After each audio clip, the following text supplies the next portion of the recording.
Okay, so good afternoon.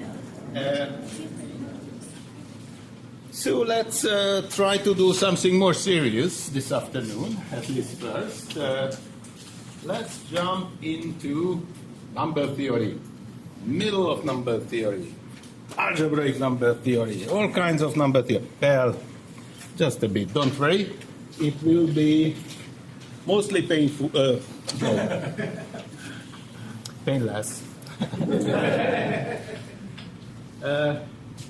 So before we show some interesting theorems,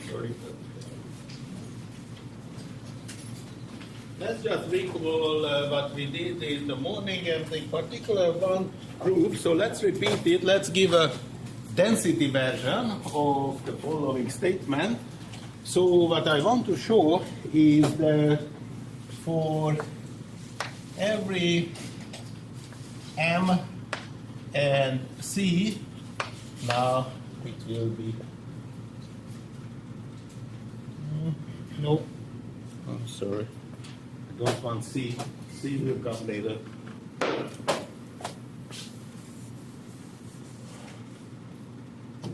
For every M, this is a number, there exists a delta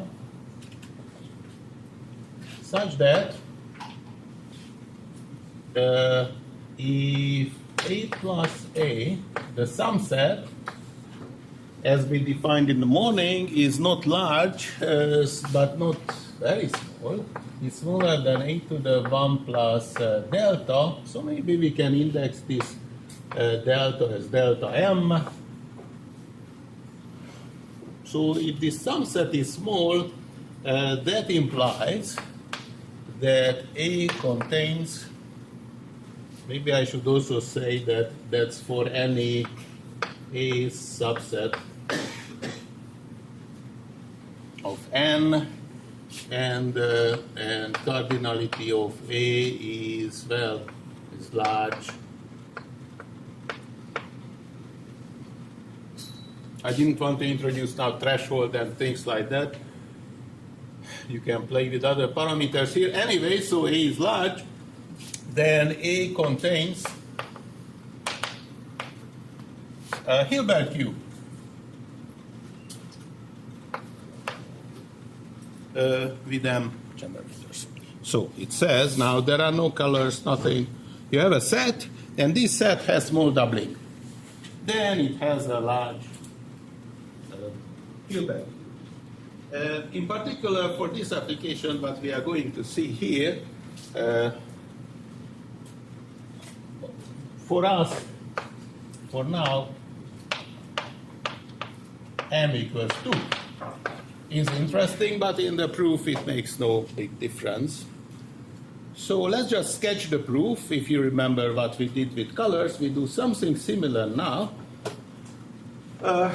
Right, we want to prove this theorem. Let us consider the Cartesian product, A times A. So that's, now it's not the integer grid, it's just whatever this set, it might contain huge numbers, and we don't know the structure of A yet.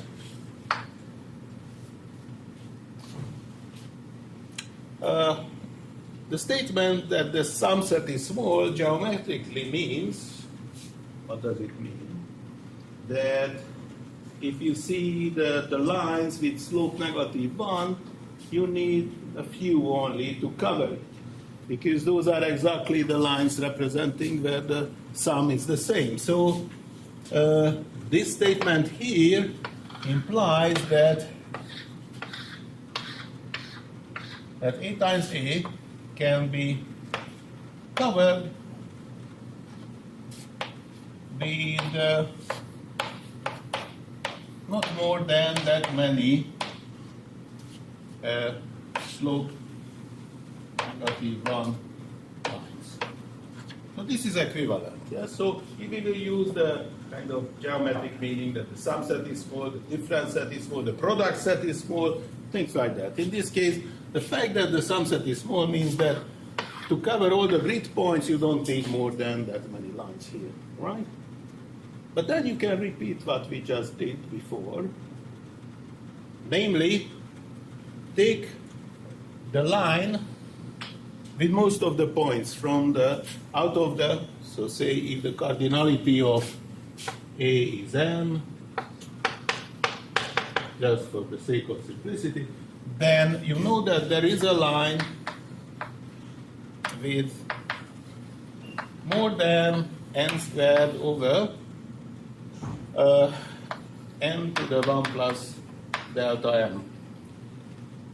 Yeah, well, so this is more than, this is n to the 1 minus delta m.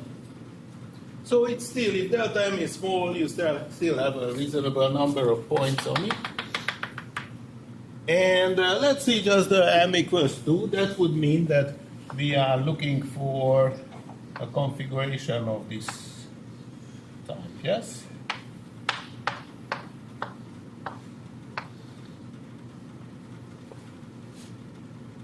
Right?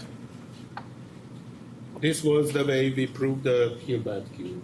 Again, if in this Cartesian product we can find this binary tree of depth 2, then at least we have one such Hilbert cube, yes? So then consider the Cartesian product defined by the points on this line, on this popular line. You still have about the square of these points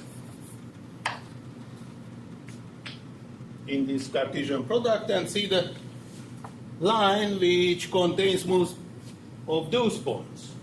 So we went to a Cartesian product, then we selected the sub-Cartesian product. Inside the sub-Cartesian product, now we see the most popular line, right? And we are almost done because all of the entries here, all of the entries here give you the top. So what you need that the square of the number of those points divided by still n to the 1 plus delta m is larger than 1, then you will find such a configuration. And if it's much larger than 1, then you will find many. Yes? So if you have at least, say, 3 points, well, when you do the second step after that, you still have at least 3 points on it, then you have 3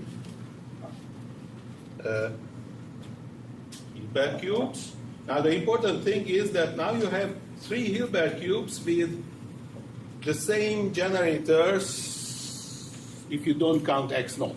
So the center is different, but the x1 and x2 are the same. You remember what was the Hilbert cube? I don't have to write it again. So there were the generators of the Hilbert cube, that was x0, x1. In this case, let's just stay with this x2.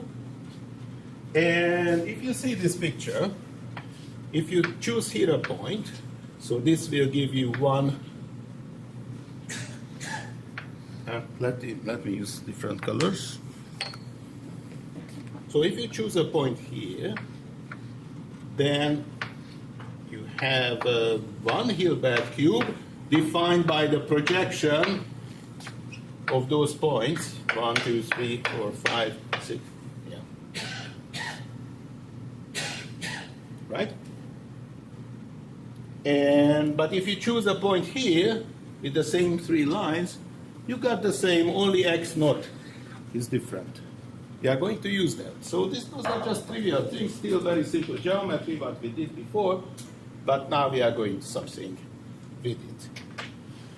So the conclusion is that not only that you will find, what is delta? What do you think?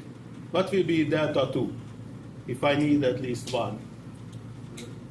Sorry? Third, maybe? 1/3? Was that a bluff or you have a reasoning? Because we subtracted 3 times. So then the first one has at least how many points? N to the 2/3. N to the 2/3. Then n to the 4/3, you divide it by n to the 1. You're right. So if you choose a large enough C, and you have at least C times n to the 4/3. So if the sum set is smaller, actually you choose a small c, sorry, and the sum set is smaller than some small c times n to the 4/3, then you have some constant, depending how small c is, arbitrarily many Hilbert cubes with the same x1, x2. They're still here, and let's see now a very brief introduction, which I promise will be very painless.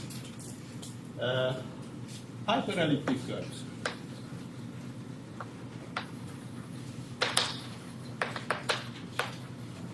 That's one thing I will use. So in algebraic geometry, usually you have something like y squared equals fx. Fx is a polynomial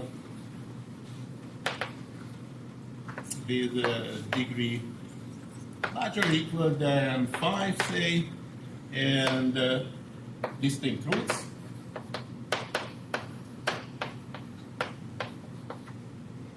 And this will define a curve, yes? Of course.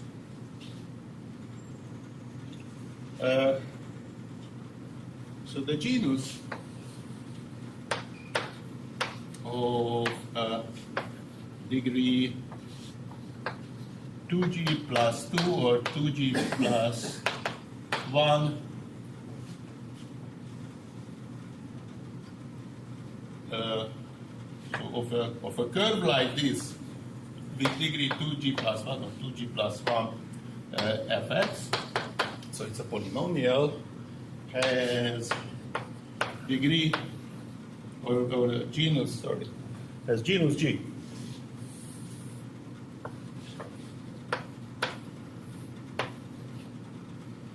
So now for us, those are over the integers, the coefficients. Doesn't really matter if you switch to rationals, but let's stay with integers for our application.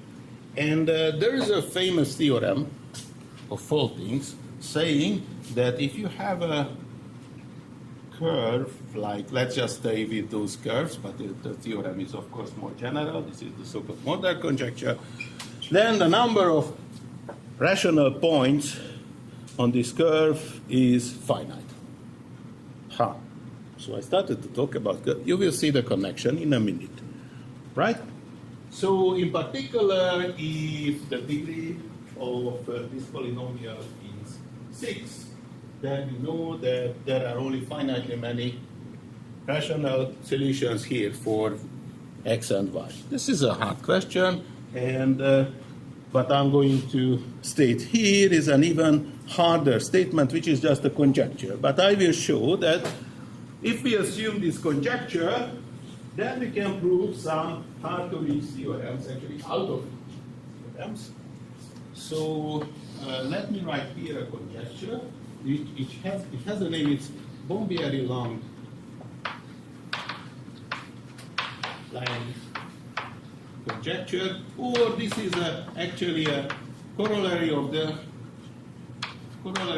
conjecture. The conjecture is much more general, but it says that and I just specially state for such things, for those curves, I don't want to introduce anything else, that so the number of rational points,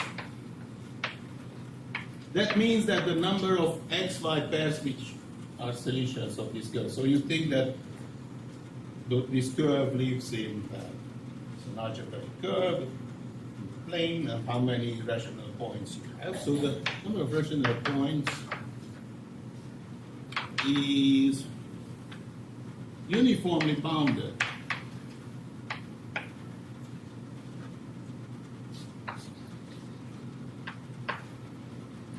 by the genus. So it says that no matter what kind of coefficients you use here, if the degree of this polynomial is, say, 6, then there is this number, 2,500, whatever it is, I don't know, nobody knows, that the number of points, you can't construct any curve which has more points there. Okay?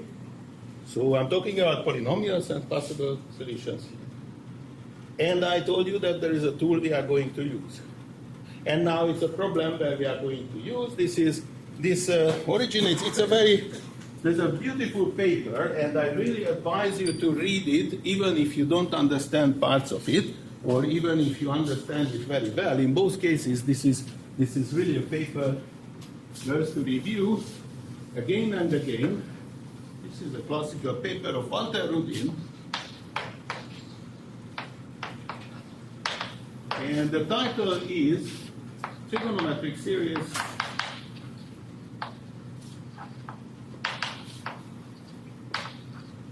with, who knows what is the last word? Yes. It's 19, it's available, I'm pretty sure, online. That's in Illinois University Math Journal.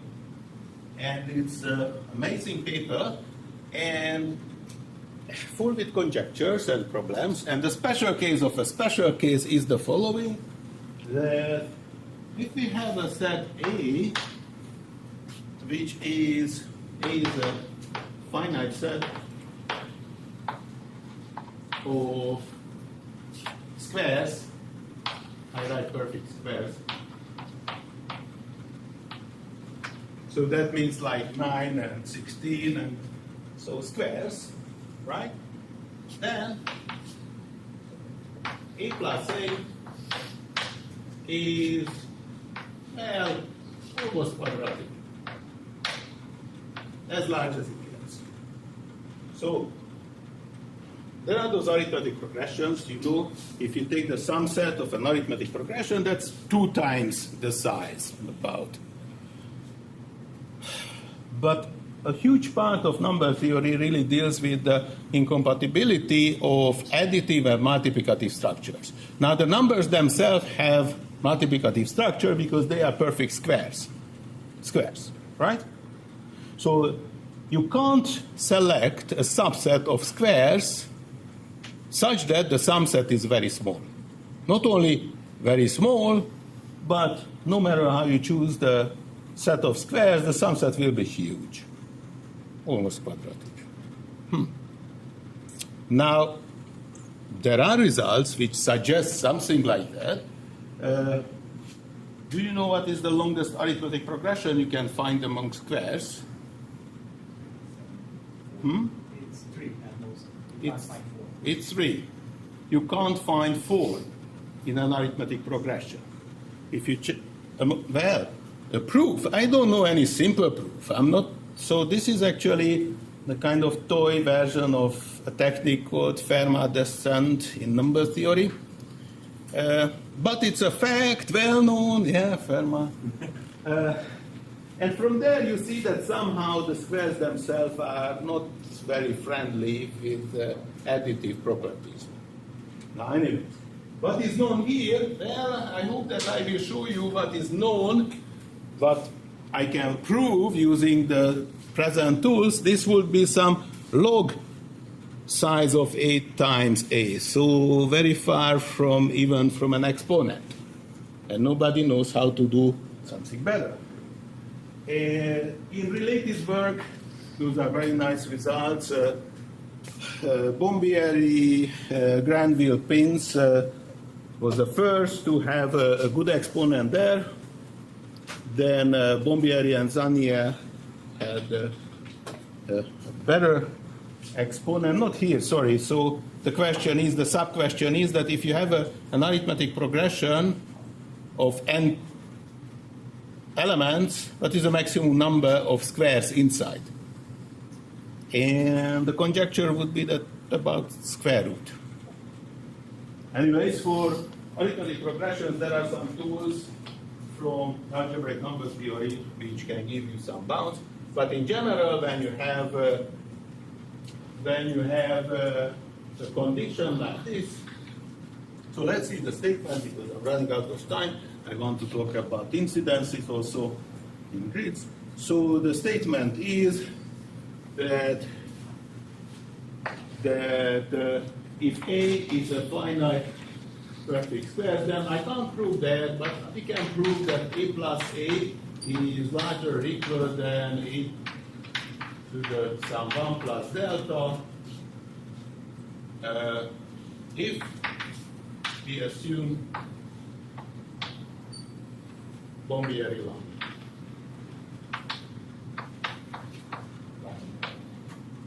Right. Okay. So Bombieri line is something about the curves.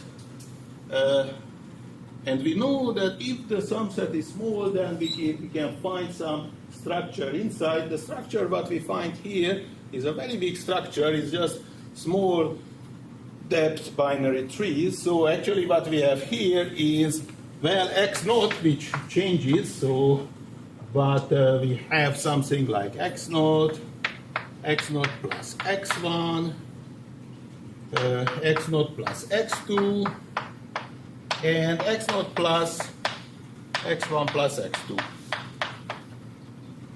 Right?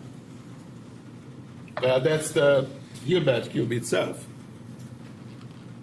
I'm sorry, confused. It looks like the second condition is weaker, no? This one, that's what we can prove with a certain delta, which we shall see under the condition Bombieri line. This is a conjecture. Oh, yeah. And we are so far from this that here we can only prove log A times A. So no exponent is known and no method is known which would give you an exponent. Very hard, it seems like a very hard question. But if we assume Bombieri line, which is about curves, then we can do better. And our observation is that we can find, well, if the sum set is small, then we can find many x nodes with the same x1 and x2 that, okay, inside the set. So that means that in A we will find many. Those are squares, yes. Let us suppose that we have set of squares giving some set smaller than this. Then we find many Hilbert cubes of that small size with various x nodes. I just write something like capital X, and with the same x1 plus x1. Now we know that this is a square, yes, because it's inside of A. So if we multiply this with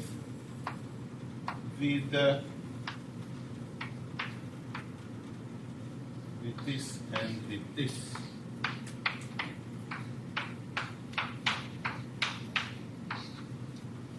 then because they are squares, so this should be a square, yes? Right. Now, x1 and x2 and x, so those are also from, we can request that those are also from the set of squares. So let me just add this there here. Or what did I want to say? Yes. Like that.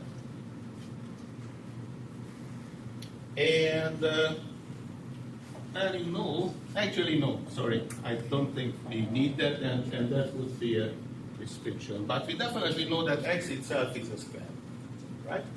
So instead of capital X, suppose that this is small x, so we have solution to this, right? Again, inside we have x naught to be squared, x naught plus x1 is squared, x naught plus x2 is squared, and the other sum. So they are all squares, so their product should be a square of integers, right?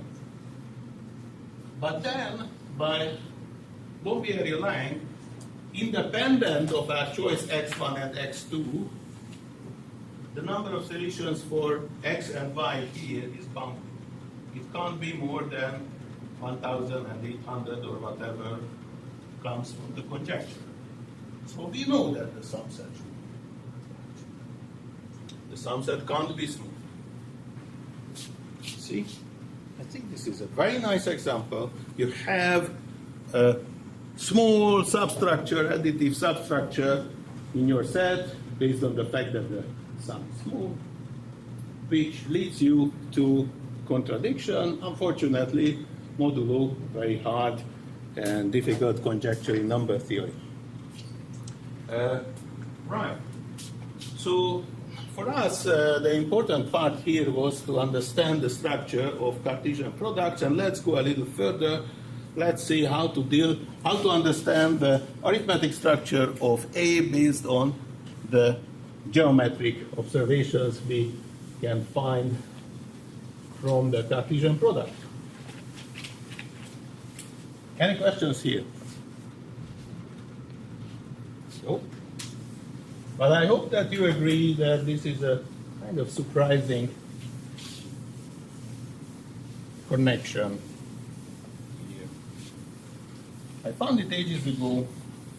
There is a survey paper of Granville and Javier Silvero where they review all those questions.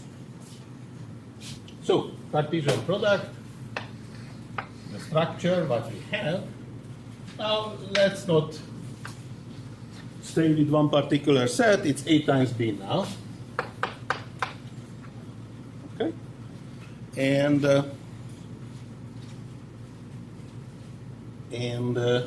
we have lines. So this, I won't draw the points here, but in the special settings, I will give bounds on point line incidence. And then I will use this result to come back and to get some results on the arithmetics of A and B, or A itself, or some related sets. So, incidence problems,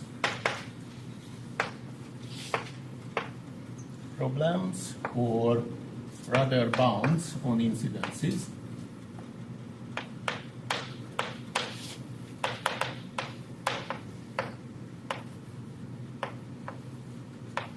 Just based on the fact that we know that if we have, so for us now, at the beginning, it's point line incidences. Here the number of points is, well, it's the cardinality of A times the cardinality of B. And there are L lines. L is a set of lines. Of course, their cardinality will give you the number. So incidence bounds. There is a trivial incidence bound. For any pair of points, you have no more than one line going through. And for any two lines, you have no more than one intersection point. Right? Let's see this first. So that would mean that if you see the incidence graph, so here you have the lines and here you have the points, so the Cartesian product, and you connect two, if the line is incident to this point, then this is the incidence graph. And in graph theory, what would be the condition which I just said? That, sorry? Yes, so there are no, for any 2 points, there is only one line which goes through, not two. So that means that this is C4 free. And that means that what is the maximum number of edges? Sorry? If they are balanced. If it's balanced, so you're right. If it was n and n, then it would be the maximum is n to the 3/2. Now I didn't say it's balanced, so. Oh yeah. So the number of edges, which is the number of incidences, is smaller or equal. So incidences is smaller or equal than minimum and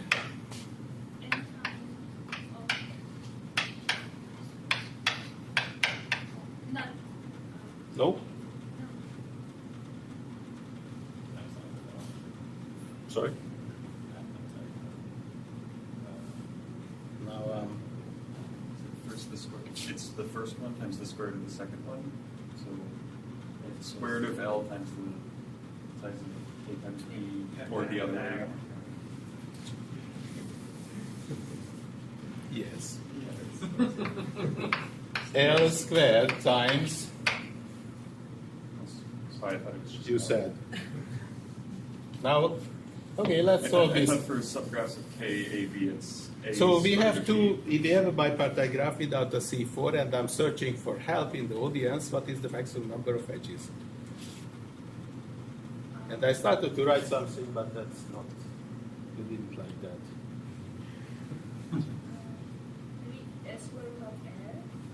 Square root of L. Times the size of A times B, Yes, which is A times B. or plus Minimum. right, the square root of the size of A times B. But when I wrote this, then you really didn't like it. Because that was plus, that wasn't multiplication. Oh, it's not good? No, it's good. Oh, okay, good. Then let's stay here. Yeah, you're right. I'm just. Yeah, doesn't matter. It's just really counting, double counting from two directions. This is the trivial bound which works over finite fields as well. I didn't tell you what is the field, but because we are talking about, say, in this case, with reals or complex, well, complex probably not today, but in this case, I don't have to. So over finite fields, this is the best what you can do, modulo some interesting theorems, which probably we will hear later on when we talk about finite fields. But if you take all the lines and all the points, then this is what you get, or there are some other examples. Right, but over reals, you can do better. And this is Semeridi-Trotter, but we will prove now a special case over Cartesian products. And you will see that that's just a double counting. So we will prove a special case. So special case of the theorem of Semeridi and Trotter. Now it has various proofs, and there is a beautiful proof due to Lotzi using crossing lemma, which we won't see today because we want to understand later on something about the structure. So let's just see, and this is just a special case, so let's just see the following. We have this situation, and instead of a given set of lines, let's give a bound on the number of k-rich lines. K-rich lines, that means that the line contains at least k points from your Cartesian product. Okay? So xk is the number of k-rich lines in this Cartesian product. So how many lines are there which contain at least k points? Maybe more. But I count all the lines. Given this point set, A times B, right, this Cartesian product, how many lines contain, what is the maximum number of such lines which contain at least k points? Good? And with this notation, we will claim xk is smaller or equal than some universal constant, it's independent of k, times A times B squared over k cubed. Now, you can check, this is stronger than what we have from the trivial bound, and it's very useful. We will see an application in a minute. But first, I want to prove this.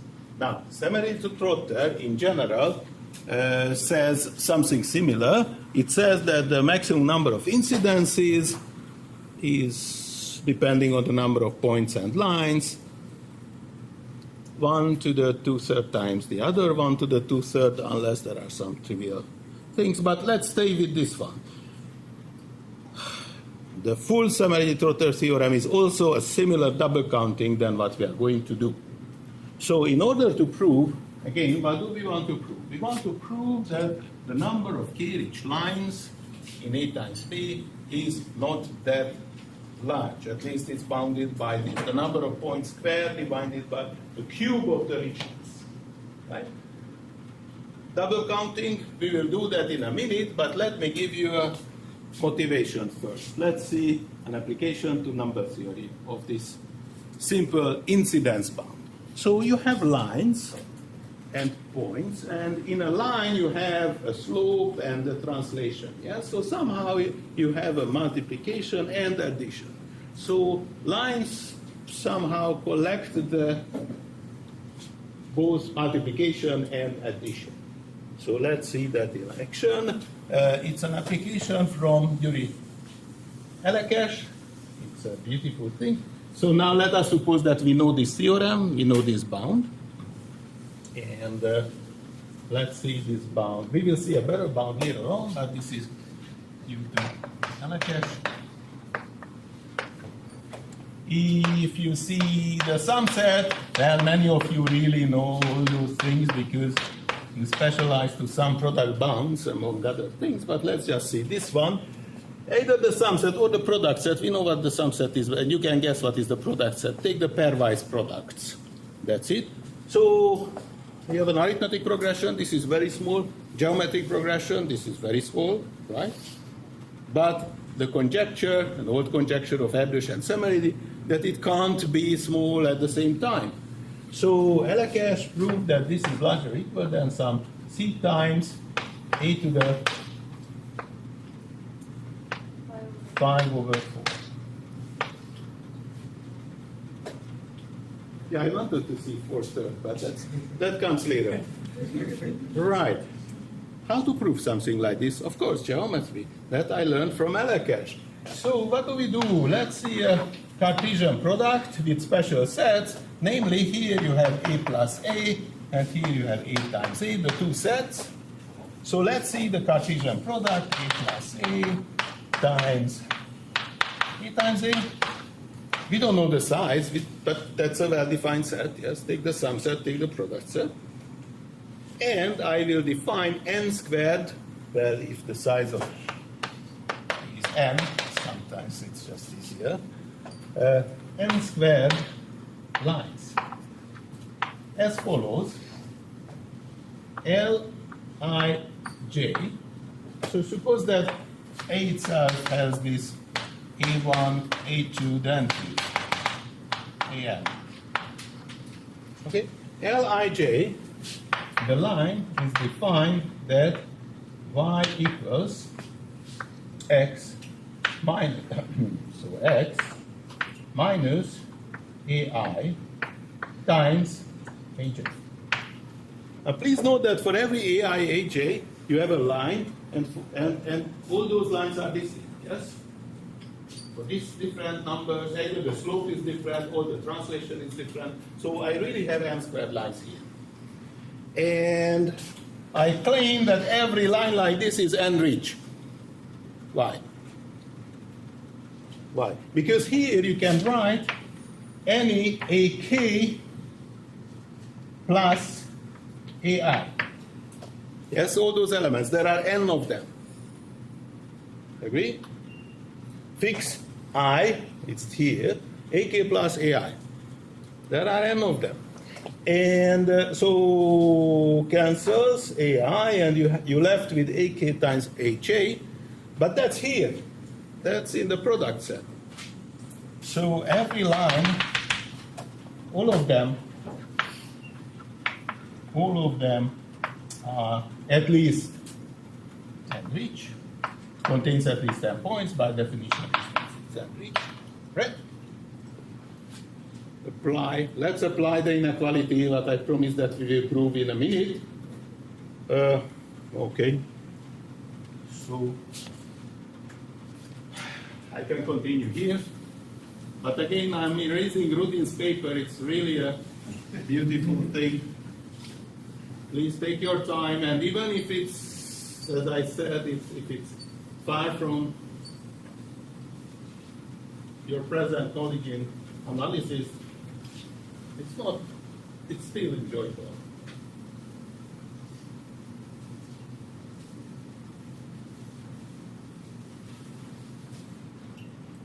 So what is left is to use this one. And what do we have? So we know that we have at least n squared enriched lines. But on the other hand, we know that the number of enriched lines is not more than, let's use this formula. So a plus a times a squared. So the number of points squared, right, divided by richness cubed. And cubed. There is a universal constant. And you don't have to work much from here, yes? It means that n to the 5 is a lower bound on this product. And if I divide it by 2, then it even tells you more. A plus a times a. So the product is at least this large, and of course then one of them should be at least 25 quota. Right? So this was an application, and let me show you, and this proof that I'm going to show you is introduction to many similar double counting methods. You will see. So let's just sketch the proof. So this is the statement we want to prove.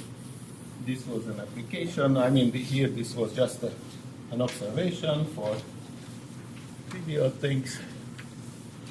Actually, locally we are going to use that, but let's just see the proof of that.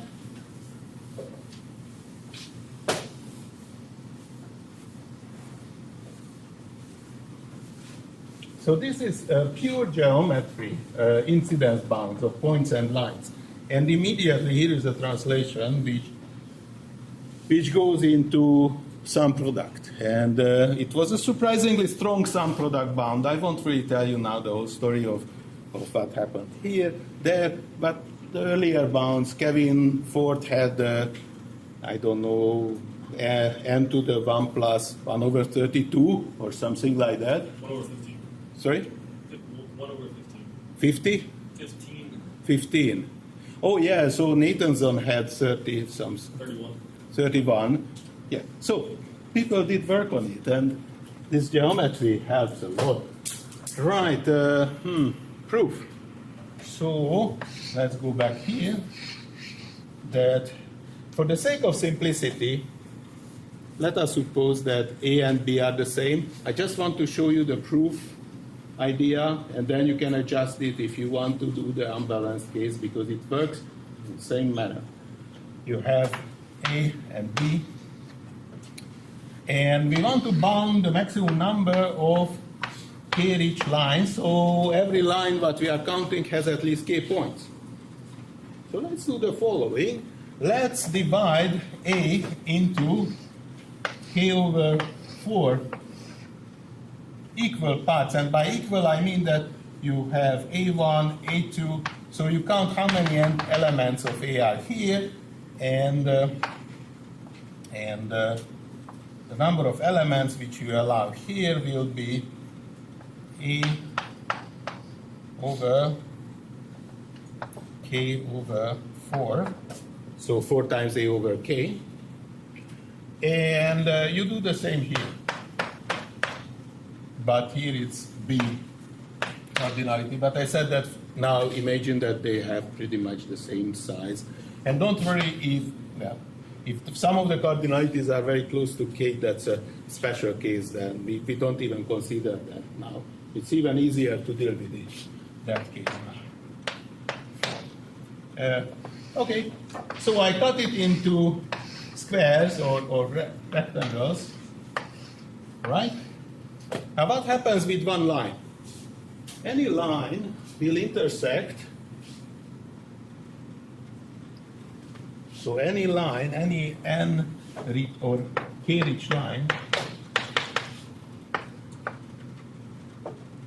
will intersect, well, not more than k over 4 lines which are vertical and k over 4 lines which are horizontal, right? So the number of lines it intersects is not more than k half. So actually many point pairs on the line which are consecutive will be inside one rectangle. Let's call them cells, because in a general proof. So like this one. So the number of lucky pairs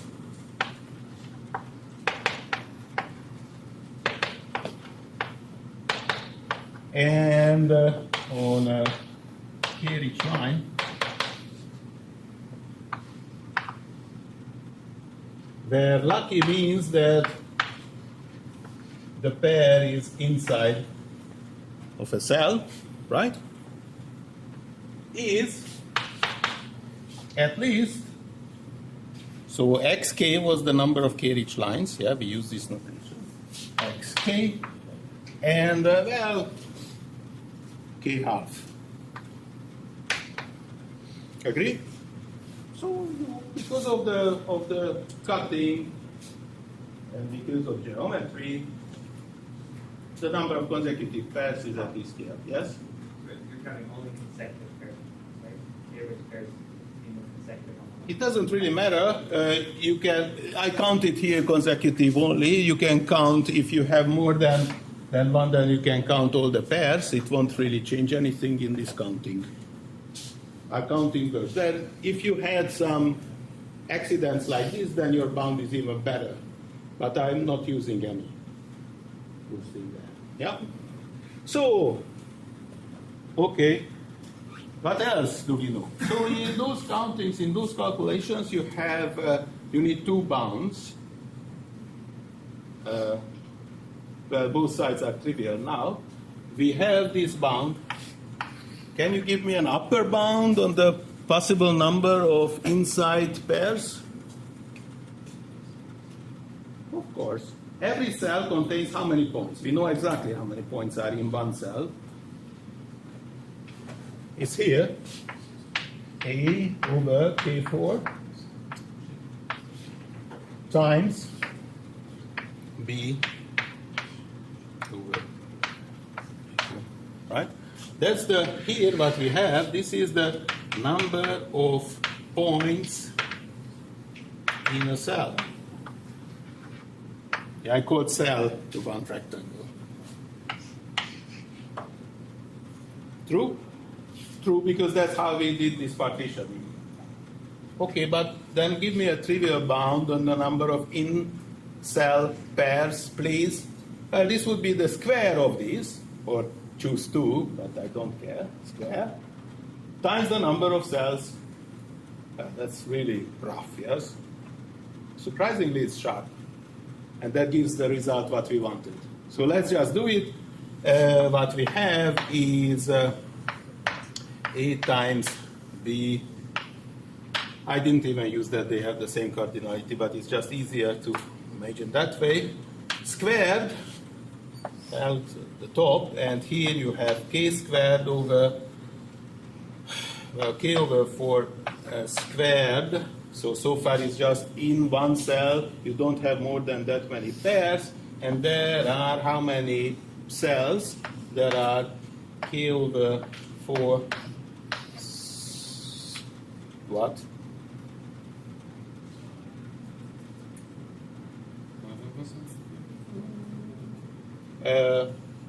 This is 4. Sorry, because it's already square here, and I take the square of that. So, right. And then we have that, here we had an inequality. What was that? That, there. So, xk is smaller or equal than A times B squared here you have some, so see, some constant that would be this 4 power, and we had k squared, but we moved the other k there, so it's k cubed. It's just rearranging this double counting. So this was just double counting, nothing else. But let's repeat still what happened here. You have a Cartesian product, and then you count what is the maximum number of k-rich lines. Well, if you do such a decomposition, like what we did here, then every k-rich line has at least k-half consecutive pairs which live inside a cell. Now, such a pair will uniquely define the line, so we didn't count the same pair twice. On the other hand, you have those lucky pairs, but you have a trivial bound on the in-cell pairs because take all the points square in every cell, that's a trivial upper bound. And that's it. Now, when we prove semi-Trotter in a more general manner, that works like this. It's very similar. Now, please note the following. In this proof, we have, there are constructions, namely the integer grid will give you construction when you see that you can't really improve this bound. You can improve the constant somehow, but that's it. The exponent is, this is the best you can hope for. On the other hand, you understand that when you, from the proof, you understand that we actually use the positive fraction of those in-cell pairs in this counting. And what one would expect that it gives you a structure. So this is like the examples really come from grids, integer grids. But unfortunately, it's out of reach. Nobody knows what is the structure. Even for Cartesian products, so this is a challenge question, and probably it's doable. I expect, if you like this problem, if you want to work with on geometric incidences, then here is the challenge question. You have a Cartesian product, not an arbitrary concept, a Cartesian product, and you know that the number of k-rich lines, choose your k, right? Hopefully smaller than n in this case, is close to the limit. Can you recover a structure? And by structure, I mean like we had some additive structure when the sum set was small. Something similar should happen here as well.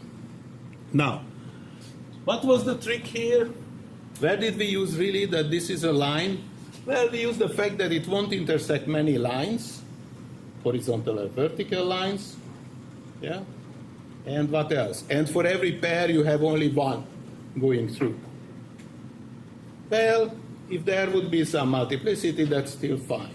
I mean, a small multiplicity. So based on that, here you know that for other curves, this also holds, the same bound holds. The only question is that, okay, what is the increase of the number? If it goes very ugly, then there are many, many intersections, so this argument might not work that well. And also you have to be careful that if you have a pair of points, then you don't have so many curves, too many curves going through that pair, because then the other side of the double counting fails. So there are two sides, both sides are very simple and can be done. So this calculation works for other curves, and there are some not easy homework questions if you check the assigned problems. One of them is closer to number theory, the other is closer to discounting. Actually there, when I asked that give me a bound on the number of 4 tuples which live on a circle, that's, I don't know the answer. I asked the question and we will see who knows the best exponent. So in the homework, I still have like 1 or 2 minutes. Let me just briefly say that there are some related questions. One of them is the following, that you have a Cartesian product, A, B. You can assume that they have the same cardinality. And then I asked that what is the maximum number of 4 tuples which are co-circular. Of course, out of 3, you will find a circle. The fourth is there. It's probably a hard question. What if I ask, and probably I have similar questions, what is the maximum number of collinear triples here? What do you think? Brandon? Because he has a paper on it, so probably unfair to us, but still. Sorry?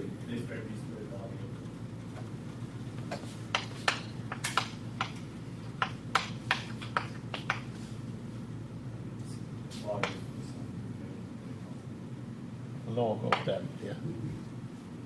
Yeah. But this is easy to prove. This is not, you wouldn't write a paper out of it because this follows from this one. If you do the right summation, oh, I'm helping on the homework question. Yeah, there are other parts, don't worry. Yeah, so for triples, but even that is very useful, and there are cases when you can apply them. And there are so many other things what I could tell you here, but I will stop here. And thank you for your attention.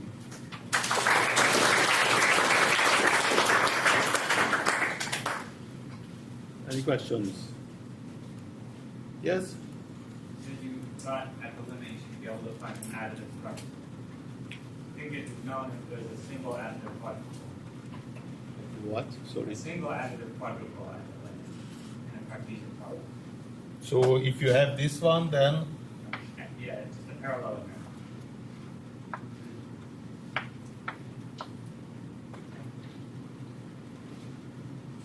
I don't know. He will show us in the discussion. Or it's just known by someone. No, I was wondering if you said you. Oh, you were wondering if it's true. Me too. Yeah, I didn't think about such structure, but this would be already something. So such small steps would be very interesting. So here is a question. Is it true that then you have a parallelogram, 4 points forming this structure? Don't know. Okay, so now or soon the next talk will be by Yori. She will show a much more advanced application how to use structures in Cartesian form. It was just